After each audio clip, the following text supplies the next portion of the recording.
ಈಗ ಬಿಡದಿ ಪ್ರಾಜೆಕ್ಟ್ದು ಇವತ್ತು ಅದರಿಂದ ದೊಡ್ಡ ಅಡ್ವರ್ಟೈಸ್ಮೆಂಟು. ಯಾರೋ ಪಾಪ ರಾಜಣ್ಣ ಅನ್ನೋಕ್ಕಿಲ್ಲ, ನಿಮ್ಮ ಯೋಗ್ಯತೆಗೆ ಸರ್ಕಾರ ಕೂಡ ಯೋಗ್ಯತೆ ಇಲ್ಲ, ಯಾವ್ದಕ್ಕೂ ಜಾಹೀರಾತು ಕೊಡ್ತೀರಿ? ಪಾಪ ನೊಂದು ಬಿಟ್ಟವ್ರಂತೆ. ಏನು ಇಸ್ಪಿಟ್ಟಾಡ್ ನೊಂದವ್ರ? ಪಾಪ ಸಂಕಷ್ಟಕ್ಕೆ ಒಳಗಾಗಿರೋದು. ಇಲ್ಲ ಅದಂತ ಆನ್ಲೈನ್ ಲಾಟ್ರಿ ನಡೆಸಿ ಸಂಕಷ್ಟಕ್ಕೆ ಒಳಗಾಗಿದ್ದೀರಾ? ಅದಕ್ಕೆ ಭೂಮಿ ಮಾರಾಟ ಮಾಡಬೇಕಾ? ಆ ಸಾಲ ತೀರಿಸ್ಕೊಳ್ಳೋದಕ್ಕೆ. ಬಿಡದಿ ಪ್ರಾಜೆಕ್ಟ್ದು ಅದೇನು ಹೇಳೋಲ್ಲ, 2018ರಲ್ಲಿ ಏನು ಅಡ್ವರ್ಟೈಸ್ಮೆಂಟ್ ಕೊಟ್ಟವರಲ್ಲ. ಕುಮಾರಸ್ವಾಮಿ ತಕ್ಕದ್ದು ಯಾರು ಬಂದಿದ್ರೋ ಗೊತ್ತಿಲ್ಲ, ಬಿಡದಿ ನಮ್ಮ ರೈತರು ಅದೇನೋ ರೆಡ್ ಝೋನ್ ತೆಗೀರಿ ಅಂತ ಹೇಳಿ. ಈ ಮಾತನ್ನು ಒಂದು ಜಾಹೀರಾತು ಕೊಡೋಕ್ಕೂ ಒಂದು ಜನ ನಂಬ್ಕೊಳ್ಳೋ ಥರ ಜಾಹೀರಾತು ಕೊಡಿ.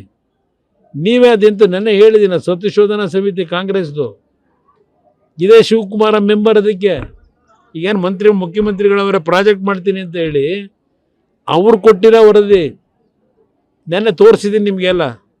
ಕಾಂಗ್ರೆಸ್ನ ವತಿಯಿಂದ ಮಾಡಿದಂಥ ಸದನ ಸಮಿತಿ, ಅದು ಬಿಡದಿ ಭಾಗ ಫಲವತ್ತಾದ ಭೂಮಿ, ಇಷ್ಟು ಲಕ್ಷ ತೆಂಗಿನ ಗಿಡ ಅವೆ, ಮಾವಿನ ಮರ ಅವೆ, ಹುಣಸೆ ಮರ ಅವೆ, ಅವರೇ ಬರ್ಕೊಂಡವ್ರೆ ಆ ಸದನ ಸಮಿತಿ ರಿಪೋರ್ಟ್ನಲ್ಲಿ. ಅದನ್ನು ನೆನ್ನೆ ಜನಗಳ ಮುಂದೆ ಇಟ್ಟಿದ್ದೀನಿ. ಅವತ್ತೇನು ಹೇಳಿದ್ರು? ಅವತ್ತು ಅವರೇ ಹೇಳಿದ್ದಾರೆ ಸದನ ಸಮಿತಿ ರಿಪೋರ್ಟ್ನಲ್ಲಿ, ಕುಮಾರಸ್ವಾಮಿಯವರ ಸರ್ಕಾರದಲ್ಲಿ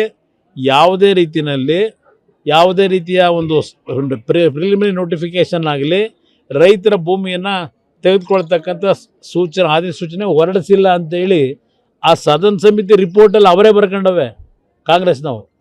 ಆ ಸ್ವಲ್ಪ ಸಮಯ ಇದ್ರೆ ಅವೆಲ್ಲ ಕೂತ್ಕೊಂಡು ತರಿಸ್ಕೊಂಡು ಓದ್ಕೊಳ್ರಪ್ಪ. ನಮ್ಮ ಸ್ಟ್ಯಾಂಡಲ್ಲಿ ಯಾವುದಾದ್ರೂ ಒಂದು ಅಭಿವೃದ್ಧಿ ಅಂತಕ್ಕಂಥದ್ದು ಮಾಡಬೇಕು ಅಂದರೆ ನಮ್ಮ ಪಕ್ಷದಲ್ಲಿ ಯಾವತ್ತು ಜನವಿರೋಧಿ ಕಾರ್ಯಕ್ರಮ ಕೊಡ್ತಕ್ಕಂಥ ಕೆಲಸ ಮಾಡಲ್ಲ. ವಿಧಾನಸಭೆ ಕಲಾಪದಲ್ಲೇ 30 ಬಹುಶಃ ಆಗಸ್ಟ್ ತಿಂಗಳಿನಲ್ಲಿ ಇಲ್ಲ ಜುಲೈನಲ್ಲಿ ಇರಬೇಕು, ಅವತ್ತು ನಾನೇ ವಿಧಾನಸಭೆಯಲ್ಲಿ ಹೇಳಿದ್ದೇನೆ, ಬಿಡದಿ ಪ್ರಾಜೆಕ್ಟನ್ನು ಮಾಡ್ತಕ್ಕಂಥ ಪ್ರಶ್ನೆ ಇಲ್ಲ, ನಿಲ್ಲಿಸ್ತೀವಿ ಅಂತ ಹೇಳಿ.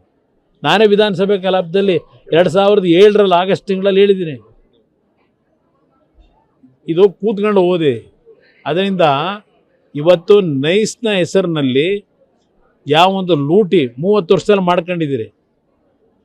ಇವತ್ತು ಬೆಂಗಳೂರು ಮೈಸೂರು ರಸ್ತೆ ಆಗಲೇ ಇಲ್ಲ, ಅದ್ರ ಜೊತೆಗೆ ಈಗ ಬಿಡದಿನಲ್ಲಿ ಲೂಟಿ ಮಾಡೋಕ್ಕೆ ಹೊರಟಿದ್ದೀರಿ.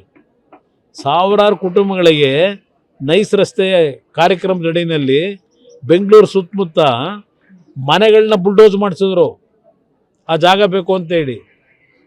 ಇದೆಲ್ಲ ರೆಕಾರ್ಡ್ಸ್ ಇಟ್ಕೊಂಡು ನಾನು ಹೇಳ್ತಾ ಇರೋದು.